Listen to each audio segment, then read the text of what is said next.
Okay, it is 7:01, so we're going to go ahead and get started. I hope that you can all hear me okay.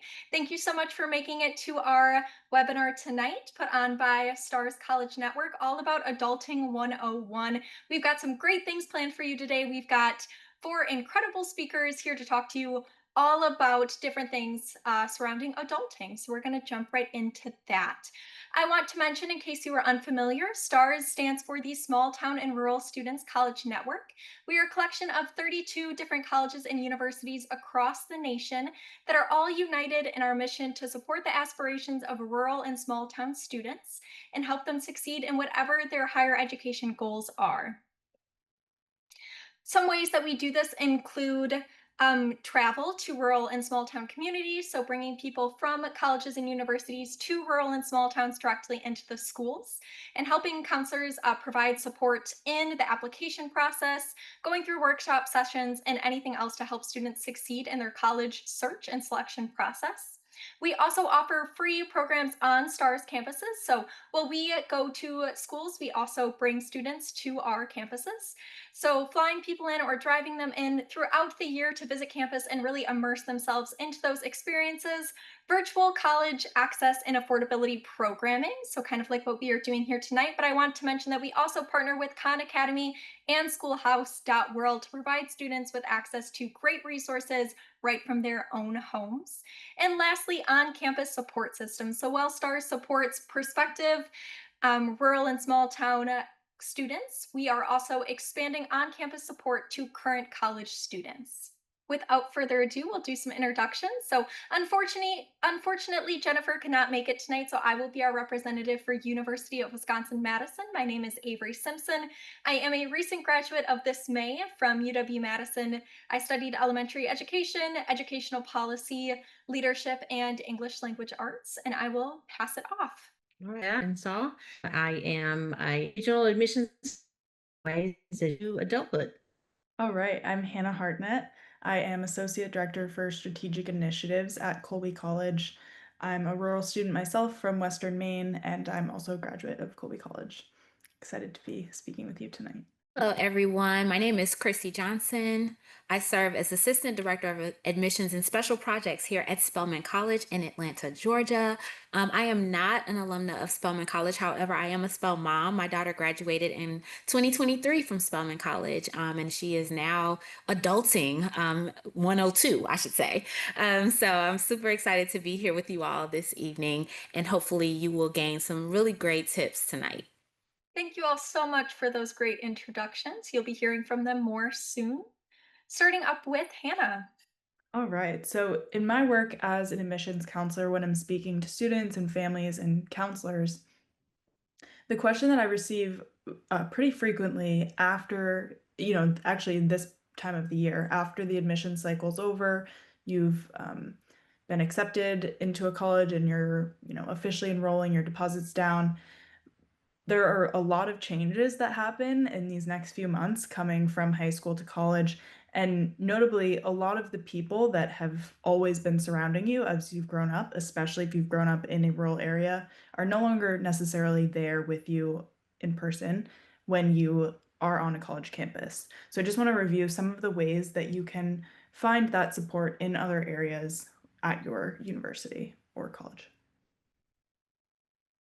So they won't always be the same.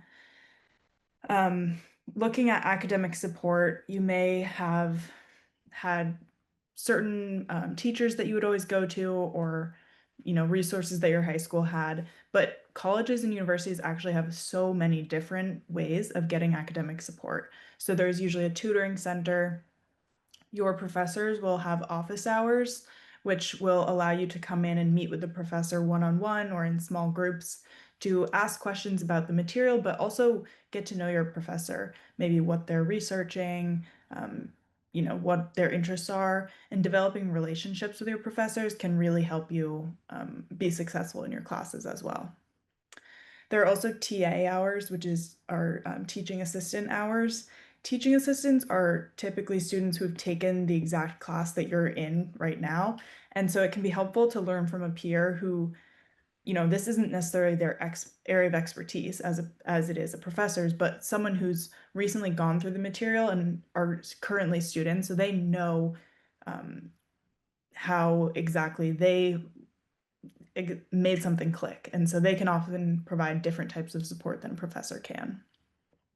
Many colleges have a writing center where you can get feedback on something that may be submitting for a class. And then there are also accessibility services. So if you had something like a 504 or an IEP in high school to get special accommodations, you can visit that office to get the same types or even additional support in college as well. Okay, so guidance counselors wear so many hats, play many different roles, and that support in college will come actually from many different places. So schools have counseling services for mental health counseling. Guidance counselors often played the role that your academic advisor will get. Many colleges also have a career advising center. A class dean is a kind of underutilized resource. Your class dean is really their primary job is to support you. That can be in anything from you got injured and you need help getting around campus, to an allergy that you're facing, to academic support, to maybe there's something going on at home and you need some additional um, advising there. And then finally, colleges will have a Title IX coordinator who can um, help advise, and they also usually run programming. Okay, so one of the hardest probably parts of the transition into college is not having access to the community that you've built over time in your previous schooling years. However, college is also a wonderful community filled with robust opportunities for making new connections. And these can be in multicultural centers, student unions where you can come and, do your homework, or they often have like programming, the next bullet point here, like paint nights or a whole host of things for you to help meet people and start building community. And also student government if you want to get involved in shaping policy in your college, student government is a great place to go. So similarly, your friends and family are no longer as close, but you will create new friends for sure. We're going to touch on this a little bit later. A great place to start is your roommate. You may have multiple, you may have people on your floor living in the other dorms. Um, a good piece of advice is to leave your door open because it allows you to hear people, maybe they're making plans in the hall, especially if you have all first years in your floor. And the hallway, I find, becomes a really good community space for first year students. You'll likely have a residential advisor who's an upper class student who's kind of there to support you in your transition into college. And orientation leaders are a great resource as well. Orientation leaders are usually, by nature of self-selecting who chooses to be an orientation leader, very outgoing and friendly, and they'll certainly help you facilitate connection as well. Most colleges have an office of religious and spiritual life where you can continue practicing. And finally, when you transition to college, you may not be playing the same sports or doing the same activities that you were doing in high school, but even if you aren't doing a varsity sport in college, there are club and intramural sports, which are kind of lower pressure, great way to meet people. Typically, you have a fitness center that you can take advantage of, and an outing club which organizes trips as well. So just a reminder here that your resources and support will look different, but it will be just as strong. So if you don't know how exactly to identify those resources, like, maybe you want to be involved in the Office of Spiritual and Religious Life, but you don't even know where to start, a great place to begin looking is just on Google. Most colleges have really robust resource documentation on their websites. You can ask a connection that you've already made on campus. So if you've been to admitted student program or have been emailing someone in any kind of area of the college, college admissions would be a great person to start with. You can look up who is the admissions representative if you haven't talked to them yet, for your where you're from on the website. We're all happy to point you in the right direction. Your class dean, as I mentioned, their primary job is to advocate for you, so don't be afraid to introduce yourself to them. And then as students, they're the ones who've gone through this most recently, so your peers and even upperclassmen are going through the exact same thing. Don't be afraid to ask for help because they can actually um, probably provide you the best support because they're freshest to the transition, and especially residential advisors and orientation leaders have chosen to take on these jobs because they want to help support first year students. Thank you so much, Hannah. That was great. Another question that comes up frequently is what should I prepare for when making the college transition? So it's always great to be thinking ahead of how can you prepare yourself to make that huge transition from high school to college. First thing that I want to talk about is accountability and advocacy. So, when I was thinking about what sort of things kind of came to mind when I was transitioning from high school to college, I think one of the biggest ways that I've grown are in accountability and advocacy. So, a part of accountability includes scheduling and planning. So, one of the first things that you will do when you arrive at your college or university will be scheduling your classes and planning out what your day is going to look like, which you might have had a taste of in high school if you got to choose your elective classes or if you were able to take time off of the day in high school. But college is really what you choose to make it. So if you want all of your classes to be in the morning packed together, you can do that. If you know you are not a morning person, I can relate to that. Maybe schedule your classes a little bit later so you're likely to get up and be there for them. But also planning when you choose to work, when you will have social and individual time. It is important to remember that individual time for sure. That's something that you might forget, especially in that first month of college with everything going on. Time management skills and goal setting are also huge things that you will start to develop even more while you are in college, and taking advantage of campus resources. So, we already heard a lot about that, but there are campus and career advisors and disability resources, as well as other basic need resources. So, whether you are looking for food resources, clothing resources, your campus will have stuff available to you. Along with that comes advocacy. So, speaking up for yourself and taking the steps necessary to ensure that you have what you need to be successful. So, seeking out those resources and making sure that you are putting your best foot forward and you are finding the people that are going to support you and uplift you while you are in college. And advocating for yourself is one of the most important skills I think there is to develop as a young adult. Next tip that I want to talk about is financials.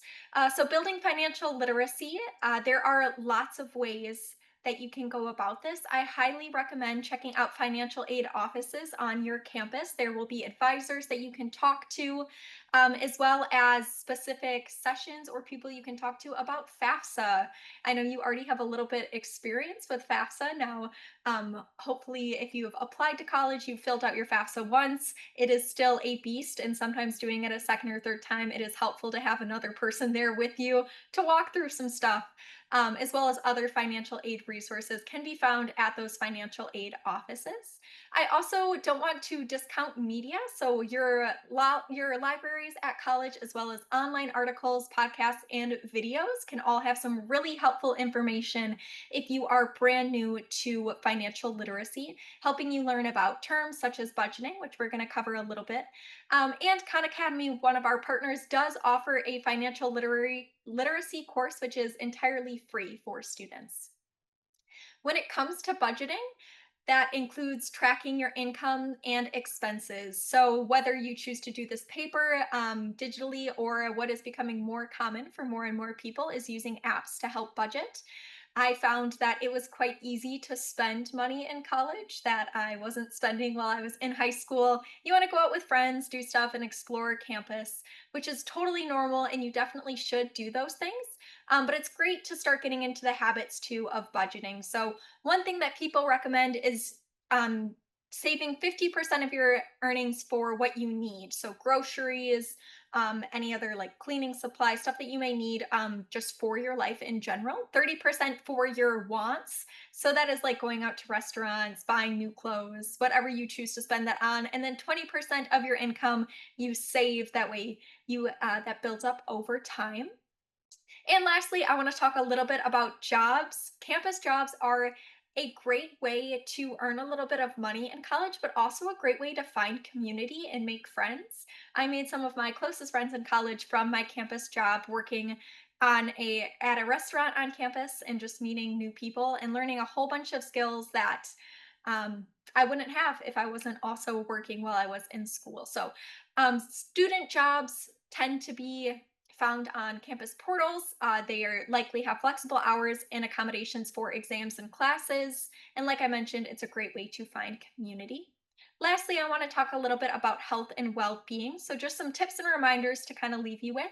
Definitely explore your university's health and wellness resources. So, whether these are free clinics, student gyms, classes on health and well being, food pantries, and mental health services, they are there for a reason. So, take advantage of them.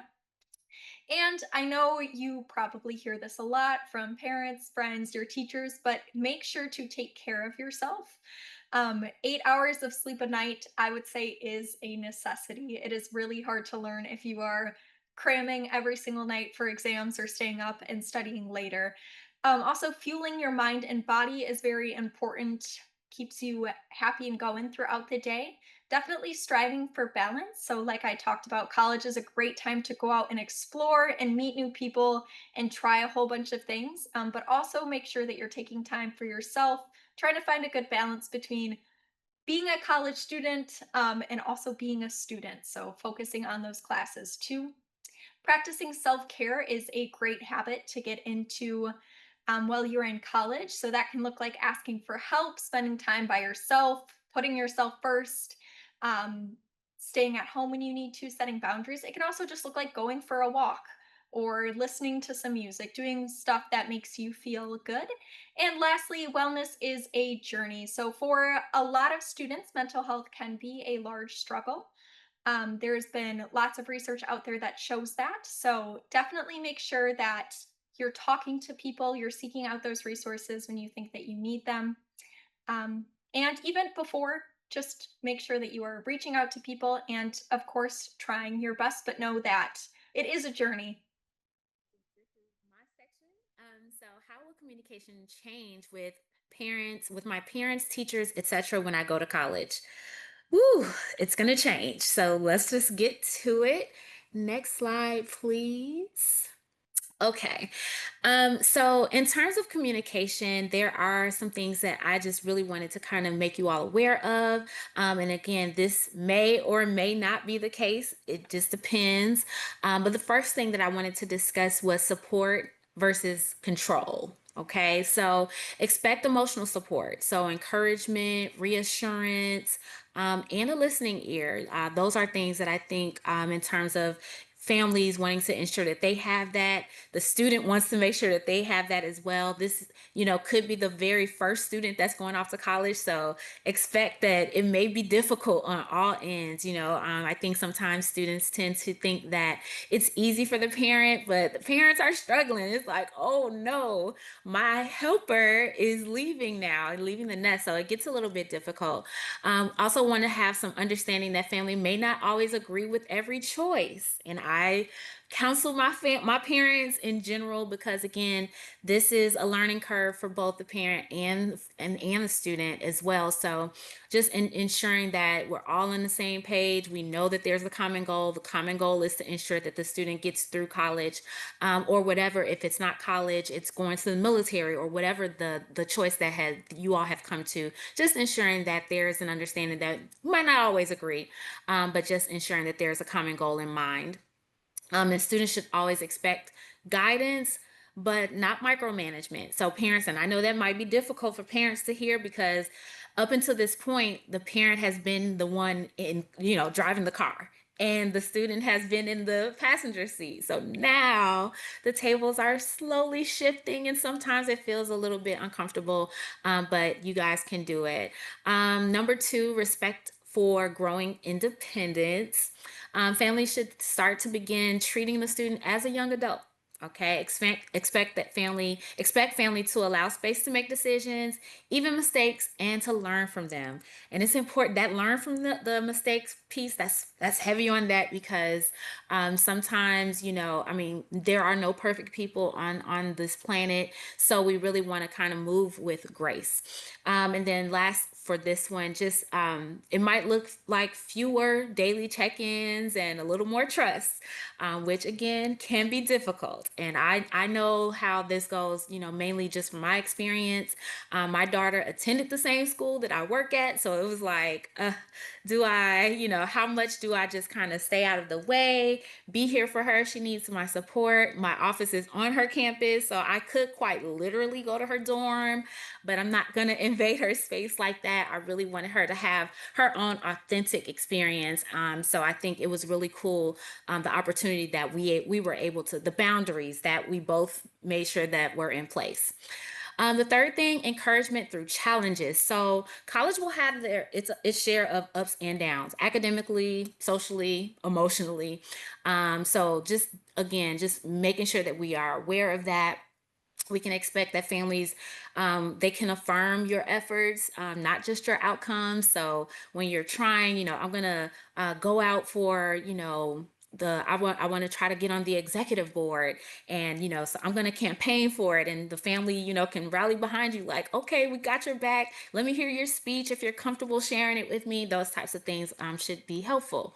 They should remind you that it's okay to ask for help. So tutoring, counseling, those are all a part of the collegiate experience, and it's okay to need help. I was the type of person where math and we don't agree. I just have taken that in consideration. So I always knew that if I enrolled in a math class, that immediately meant I need to also seek out some type of tutoring, because man, after 2 + 2 = 4, I'm like, yeah, I'm not really sure where we're landing here. So, but that's just an understanding that I had to find about myself.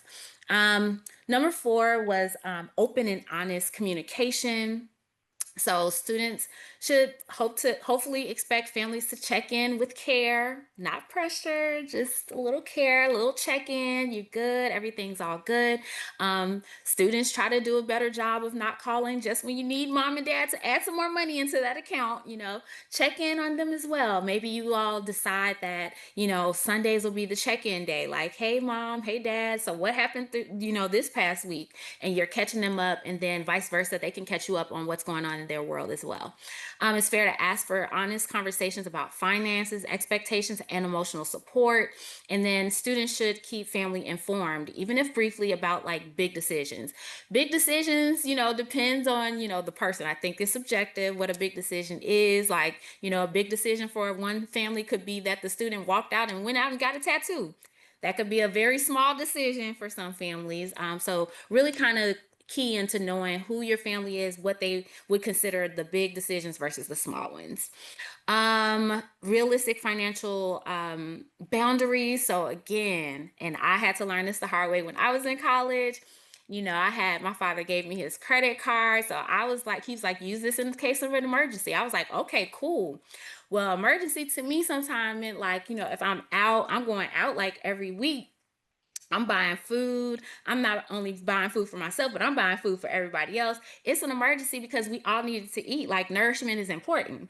And my father was like, see, that's not what I meant. You definitely did not understand what I was, putting down. So just having some type of boundaries in place will definitely be helpful. Presence, even from a distance. So family may show up in meaningful ways, texts, care packages, attending special events when possible. Those things can be really important.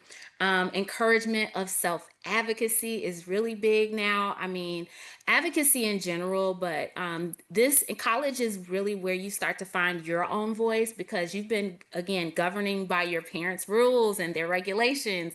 And now you're an individual, so it's like, what is it that makes me happy? What are the things that I feel like I want to stand 10 toes down on? So you can expect that family may push you to speak up for yourself, and, in terms of like with professors and things like that, if there was a quiz that came out, but you don't think that it was, maybe there was something that the teacher, you felt like your professor didn't take into consideration, it's okay to say, can I chat with you after class? And, so your family would love to hear that you're advocating for yourself in that way. Um, and then last but not least, patience with change. Whoo, this is a big one. So family should start to realize that you need to grow. Your views may change. They may change, and you may develop new interests, and that's okay. And then lastly about this, just they may need time to adjust to your evolving identity, goals, beliefs, and that's okay.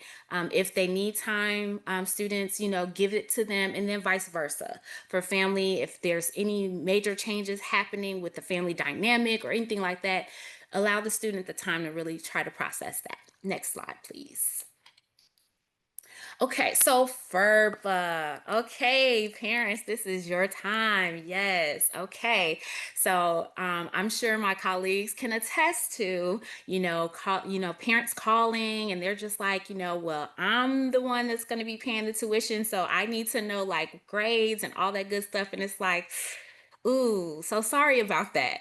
FERPA. Okay, so again, it is against the law for colleges to share certain information. I've listed the definition for FERPA here. Stands for Family Educational Rights and Privacy Act. It's a federal law that protects the privacy of student education records in the U.S. Okay, and it gives students control over their educational records, and also restricts schools from sharing student information without consent. So I can't, when parents are calling and their student did not list them on their FERPA list, I can't share if they submitted an application to my school. I can't share the details of that information as well. So definitely keep that in mind. FERPA covers grades and transcripts, class schedules, disciplinary action, financial aid or billing info, housing records. I just had a call from a parent today. We had one of our tuition deadlines was today, and the mom was like, and so I didn't get the bill, so I don't understand. Like, you're expecting this tuition money from me, but I didn't get a bill. I'm like, right. Ask your student to allow you access to their portal. The portal has their billing information and all that good stuff. Again, now your student is shifting from, your baby, okay? And now the information is going to them, and it's expected that they're going to communicate with you what needs to be done, okay? So again, any personal identifiable educational info, again, schools are not always at the liberty to discuss that information because FERPA is protecting the student. So just to keep those things in mind. All right. So, how do you find your community in college? And so, I've always kind of heard this as a common theme. So, each one of the areas is kind of reaching out and building connection. So, we're going to go ahead and go to the next slide and kind of talk about this. So, one of the good things about going to college, especially if you're going as a new freshman and you're going to be living with new freshmen and you're going to have classes with new freshmen, is that everybody's in the same boat. Everyone has come from another place, more than likely, and they're coming here and they're reestablishing their community and that support system, and they're trying to get to know people. And so in this day and age, I know that can be hard. So many things are through technology and digitally, but really one of the best things that you can do is kind of maybe even step out of your comfort zone a little bit and really just get to know people. I usually say you can't go wrong. Every person you see or you sit beside in class or you happen to be standing in line in a dining hall or a restaurant on campus, ask them these three questions. What's your name? Where you're from?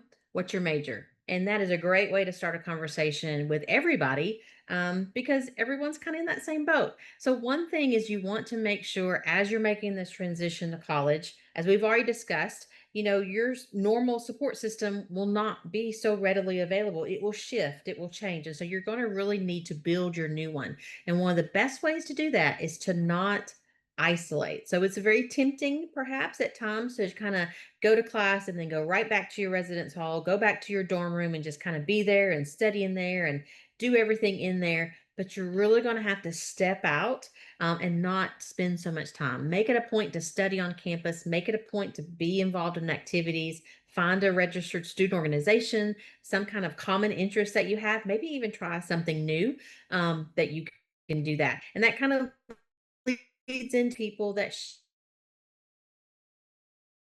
share the same interest and different. It's going to be a great way to find other type of to make some kind of connection. That's going to be a really great way to network and get to know other people. You want to maybe expand your interest a little bit. You know, maybe you came from a smaller area and there were not some of the organizations that you may never have heard of. So be courage and have some courage and kind of be daring and kind of step out of your comfort zone a little bit. The first friends that you make on campus might not be your forever friends, but they could lead to forever friends. When I think back to my college experience, I was a rural student, came from a really small town. And so the first few students that I met and kind of that friends I made that first semester, they're not necessarily the friends that I'm still friends with today, but they kind of had led me into getting involved in organizations and groups and maybe making connections to where I really did make those friends that will last a lifetime. And I don't know about the other panelists, but I know for me, literally two of my closest friends are ones that I made in college, and that was a few years back. We're not going to talk about how long ago that was, but that's really how we met. We connected, we bonded over some common interest, and we're still friends today. Another thing is you come to a college or a university that might be very different than where you're originally from. And that's one of the beautiful things. It is kind of a big melting pot of people from all different backgrounds, all different areas of interest, all different parts of the state or the country. And so, really try to be curious about people that are different than you. Like I said, everyone is in the same boat. Everyone is wanting to make connections and build those things. We mentioned earlier Hannah's slide about resources, about getting involved in things. That's a great way, but maybe even just reaching out to some people maybe you've never heard of where they're from, and maybe it's they're from a different state. That's a great way. Maybe they're an international student. That's a great way to kind of build a connection and build some more support. But yeah, definitely don't isolate yourself when you go to school. Everyone is in the same boat. Everyone is looking to make friends. It's probably one of the easiest times to make some new friends, those first 2 or 3 months that you're on campus. And it really can be a really exciting time. Thank you all so much. I am really glad that we got to hear from our incredible presenters that are all just so full of knowledge and resources for all of us. So it was fantastic to hear from them about all sorts of things with adulting. I want to end off our session today. Well, I will cover this and then we'll have some time for some questions. So please make sure you stick around and ask any of us any questions that you have about adulting or our session. But I want to note that adulting looks different for everyone. At the ripe age of 22 myself, I can tell you that I don't always feel like an adult. There are moments when I do, and moments when I definitely still feel like a kid. And I am sure my panelists could agree that that's probably pretty normal, right? Like during college and right out of college. I'm sure for the rest of your life, there will be moments that you feel like you're doing adulting great. And there's some days where you think maybe you need to sit down and watch the seminar again, and that is totally okay. So, what makes you feel like an adult? It could be developing skills that let you be more self sufficient, growing into yourself and feeling secure in your identity, having the strength to support those that are around you, or fulfilling childhood goals and discovering new ones. So, college is really a great time to learn more about yourself and really make the time what you want it to be.